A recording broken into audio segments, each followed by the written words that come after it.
Thank you, Madam Chair Lady. I want to congratulate all the nominees for their nominations. I have particular questions for Mr. Breiser and Mr. Smith. Mr. Breiser, you and I had an opportunity to discuss some of these things, and I just, on the record, want to pursue some of them. I'm sure you know that I have introduced Senate Resolution 316, which calls on the administration to acknowledge the Armenian genocide. It is something I believe very passionately in. I believe we cannot move forward unless we recognize history and historical facts, and that allows us to move forward. During the whole issue of the Armenian genocide, former Ambassador John Evans was fired for using the words Armenian genocide. During that period of time, you were the Deputy Assistant Secretary of State. What role, if any, did you play in the firing of Ambassador Evans? Thank you, Mr. Senator, also for the honor of our discussion yesterday. I played absolutely no role in the firing of Ambassador Evans. I was not consulted, and I learned of the fact ex post facto. So you had no conversations with anyone in the State Department, you offered no opinions, you were not part of the process whatsoever? That is correct. As hard as it is to believe, I was not part of the process whatsoever. All right. Let me ask you this. I heard your response to Senator Boxer with reference to the desecration of the 7th century Armenian cemetery in the Zhufar region of Azerbaijan, a World Heritage treasure. And yesterday you told me that you did respond, but publicly you didn't respond for 3 months until 3 months after the incidents. Is that true? Mr. Senator, I recall responding immediately, as I said to Senator Boxer, to the government of Azerbaijan. But in a public context? In a public context, my foggy recollection is that I had talked about it often. I don't have any citations here. So there is this one that has been cited in March. Reason why I didn't more vigorously respond on the day when I learned of it and in the immediate days thereafter was because, again, reports were just coming in. The video footage is very foggy, it's grainy, it's difficult to see what happened. So in a spirit of professionalism and fairness, it was important to gather information. I asked our embassy to investigate what had happened, and as that information came in and it became clear to me what had happened, then absolutely I publicly issued the condemnation. Well, I have here that on March 8th of 2006, 3 months after the incident, and only in response to questions from reporters during a press conference in Yerevan, you described the destruction as a tragedy, noting that it's awful what happened in Zhufar. But then that was the end of it. Could you provide the committee whether or not you made any public statements before then? Absolutely, we could, Yeah. yes. Let me ask you, on June 18th of this year, without provocation, Azerbaijan, in one of the worst ceasefire violations in years, attacked the Nagorno-Karabakh Republic, resulting in the death of 5 soldiers.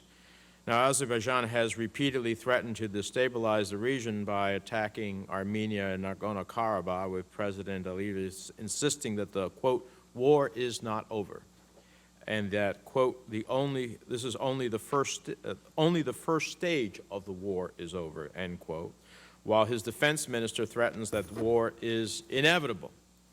Now, just a month after Azerbaijan attacked Nagorno-Karabakh in the worst ceasefire violation, our colleague on the House side, Chris Smith, during an April 18th hearing of 2008, questioned you about potential consequences if Azerbaijan attacked Nagorno-Karabakh.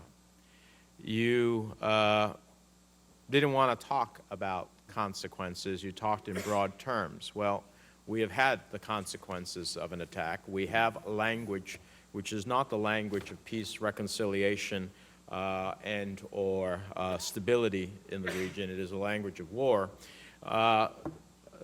Do you understand why people are concerned that you have a pro-Azerbaijani view in a way that will not sufficiently when appropriate, pressure the Azerbaijani government not to be seeking to attack Nagorno-Karabakh, not to be seeking to destabilize the region, not to create war. I've heard your comments that, you know, there is no military solution, but by the same token, sometimes I think we need to be stronger than that, even with our friends. So can you respond to that? Absolutely, Senator, and I couldn't agree with you more in raising these concerns. And in response to your question, I absolutely do understand why people would worry in this way. I can say that the OSCE Minsk Group co-chairs, when I was a member, and currently as well, make very clear, publicly and privately, at the highest levels of Azerbaijan's government, that those threats of war have no place. And it's time to prepare the populations of the region, of Azerbaijan, of Armenia, for peace, for a peaceful settlement process. That's the whole point of the Minsk Group endeavor. You mentioned my personal relationships with officials in Azerbaijan. Well, I have the same relationships in Armenia, and the same relationships as well with the de facto authorities in Nagorno-Karabakh.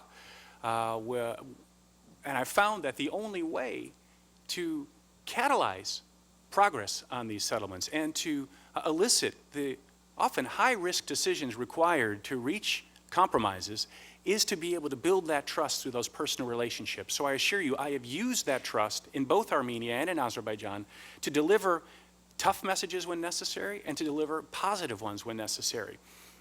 I've been criticized by press and senior officials in both countries. In the case of Azerbaijan, after I stated back in May of 2009, that following a meeting between the presidents of Armenia and Azerbaijan, that the president of Armenia had behaved in a constructive way, I was sharply criticized by the president of Azerbaijan's senior foreign policy advisor. So being criticized or being thought of as being closer to one side or the other is part of the game, and I have to just remain always objective and deliver the tough messages when necessary, especially on the inadmissibility of threats to use force. If there's going to be a settlement of Nagorno-Karabakh, which I believe there will be, it must be based on 3 Helsinki Final Act principles: the non-use of force and the non-threat of force, the territorial integrity of states, and the equal rights and self-determination of peoples. Thank you. Madam Chair, my time is, I have additional questions if you have a second round. So. Thank you, Madam Chair. Mr. Breiser, let me just finish my line of questioning with you. In 2008, speaking to the BBC, you said, quote, "The resolution of the Karabakh conflict must start with the principle of Azerbaijan's territorial integrity. Other complementary principles can then be incorporated." In an October 9th, 2008 interview with the BBC, you stated that Armenia must agree that Nagorno-Karabakh is legally part of Azerbaijan. There are those that have taken those comments, among others, and certainly the first one is, for me, a concern, that you have prioritized territorial integrity over self-determination. I've heard you both privately and publicly talk about the 3 pillars, but those comments, among others, seem to suggest that territorial integrity is first and everything else is an appendage. That is not my understanding of U.S. policy. So do you want to respond to that for me? Thank you very much for a chance to respond, because that is also not my understanding of U.S. policy. Settlement must be a mutually agreed compromise incorporating those 3 principles you just mentioned: self-determination, territorial integrity, non-use, non-threat of force. Those citations that you just quoted are not entirely accurate. But let me explain. Let me put this set of statements in the proper context.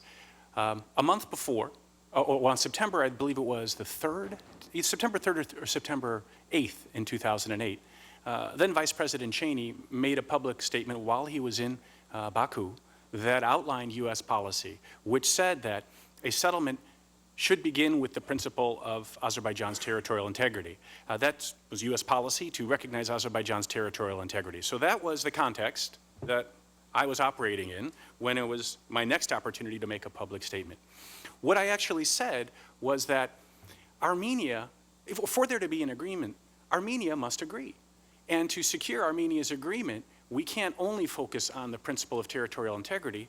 Self-determination must be a co-equal or a core element, and I don't have the exact words ahead of me, but of any settlement. So what I had said was, if Armenia is to agree, there must be the additional factors, i.e. self-determination, that are fully incorporated into the settlement. That statement got mistranslated, I believe I was speaking at the time in Russian, mistranslated into me saying Armenia must agree to a settlement based on Azerbaijan's territorial integrity, or in which Nagorno-Karabakh is part of Armenia. I would never say that, because that's not what the basic principles we've been negotiating for all these years presuppose. So that one part, the quote of me saying that Armenia must agree that Nagorno-Karabakh is part of Azerbaijan, was simply an inaccurate quotation. So you do not have a belief, nor would you promote as the United States ambassador to Azerbaijan, that territorial integrity is a priority among all the other pillars of the effort? Absolutely, Mr. Senator. If confirmed, I would most certainly not promote that any of these principles are superior to the others. Let me ask you this. With reference to Nagorno-Karabakh, do you believe that the exclusion from the OSCE Minsk group peace process was the result of Armenia's request to the other parties? Mr. Senator, when I became Minsk Group co-chair, I asked about this. I asked my fellow co-chairs the history, and I asked officials in Armenia, Karabakh, and elsewhere. And what I was told was that since 1999, Armenia and Karabakhi authorities had agreed, or in 1999, I should say, they agreed that Armenia would represent Nagorno-Karabakh in these negotiations. That was the reality as I received it when I became the Minsk Group co-chair, and that remains the reality today. That being said, of course, it's impossible to reach a mutually agreed settlement that includes the views of the people who are the subject of the settlement, the residents of Nagorno-Karabakh, if their views are not taken into account. So because of that, we made it a point as Minsk Group co-chairs, as the current ones do, to travel to Nagorno-Karabakh, to meet with the authorities and civil society, to ensure their views are incorporated. Nagorno-Karabakh had been a negotiating party for several years and was one of the signatory to the ceasefire. The reality is that many of us believe they were forced out of the talks under pressure from Baku. So here's my concern. I heard you speak glowingly of what our interest and relationship is with Azerbaijan. Is that at the expense of Nagorno-Karabakh? Mr. Senator, our interests are in the integration of the entire region into a strategic whole that promises a future, first and foremost, of peace for all residents. The final political and legal status of Nagorno-Karabakh is the subject of negotiations, of course.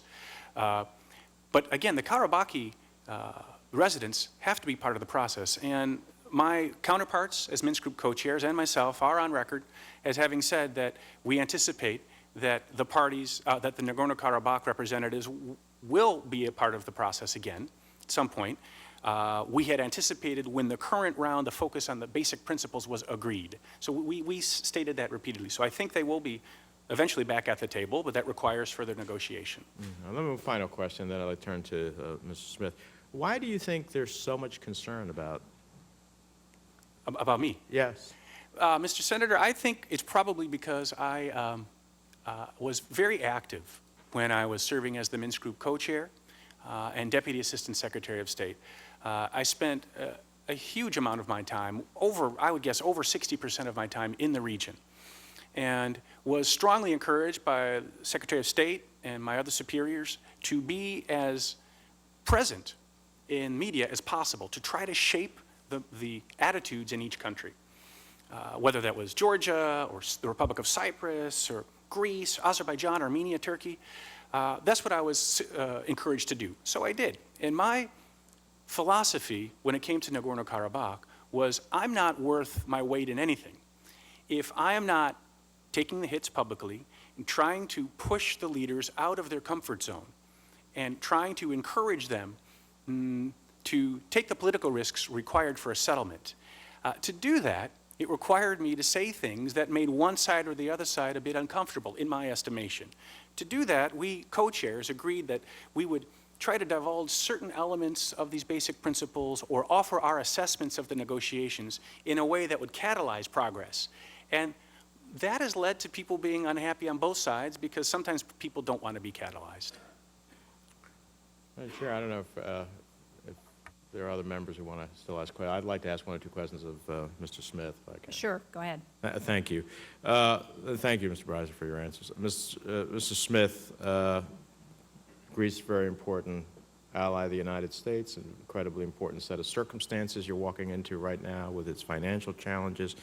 Do you think that allegations that prominent financial institutions, including Goldman Sachs, using complex financial instruments to help, deal with, in a way with Greece's debt level pose a problem for our bilateral relations? Senator, we heard some of those allegations early on in the Greek financial crisis. I have not heard much about them recently, nor do I know much in terms of the details of what may or may not have been done. I think certainly the focus now has been on the part of the Prime Minister, government of Prime Minister Papandreou, has been on how Greece can get its economic house in order, as so to speak, right now, and not so much on how it got into the position that it is in. Clearly, there are painful reforms that are going to have to be made in order to deal with the fiscal crisis, the financial crisis that Greece faces. I don't think, frankly, that looking back is necessarily going to help under the current environment.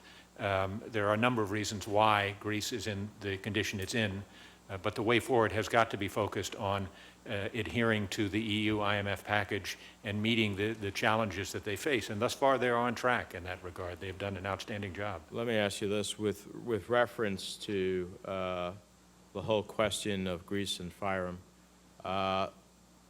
what view do you bring as the U.S. ambassador to that issue? Well, Senator, I support U.S. policy as the U.S. ambassador to Greece, if I am confirmed. Tell me what you understand that to be. Our policy is that we will support any mutually acceptable solution to this issue, that we believe that this is in the best interest of Skopje and Athens to resolve this issue in the near term. I think it's fully consistent with the program, the Agenda 2014 of Prime Minister Papandreou, and it's clearly in everyone's best interest that this name issue be put behind us. Yeah. I hope that in the process of doing that, we're supportive of a mutually agreed upon solution, but the question of pressuring the Greeks to accept something that is far beyond a name, that talks about redemptionism and territorial integrity and a whole host of other things, is one that I sometimes get concerned about in our pursuit of ending a resolution there. So I'm glad to hear that we're talking about a mutually agreed upon Absolutely. process. Now, we're talking about a name, not irredentism or changes in borders or anything of that sort. Finally, when you are enacting austerity measures that take the government deficit from 13.6% of GDP to under 3% in 2 years, or in, no, 3 years. I should say 3 years, you have a lot of challenges domestically at home. On the question of Cyprus with Greece, it is incredibly important that we not create a set of pressures that ultimately seeks to move the Greek Cypriots to a conclusion for a conclusion's sake. You and I talked about this a little bit. You're not the ambassador to Cyprus, and you're not going to be the ambassador to Turkey, but you are ambassador part of a triangle that's very important in some of these issues. And at the end of the day, we hope that the Cypriot-led talks can reach a solution, but we are concerned that for the sake of getting Turkey to find its way into the European Union, that we are ready to plow aside some of the issues that it has in order for it to be ready. So I hope that we will understand, and certainly your role as the U.S. ambassador to Greece, I understand carrying out the State Department's priorities and policies, but if you want to see a Greek government that cannot ultimately find the political weight of not only all the changes it's making, but then seeking to pressure Cypriots to come to a conclusion that is not necessarily in their interest, then you will see a collapse at the end of the day. So I hope we will be sensitive to those realities as we are moving forward, and I'd like to elicit your commitment, one, to work with your counterparts in Turkey and in Cyprus to move us along, but move us along in a way that understands the integrity of the talks led by Cypriots for Cypriots to be determined by Cypriots. Absolutely, Senator. Your point is well taken, and I certainly undertake, if confirmed, to do exactly that. And we'll look forward to working with you and to hearing your advice and suggestions in this process. Thank you. Thank you both. Thank you, Madam Chair, for your courtesy.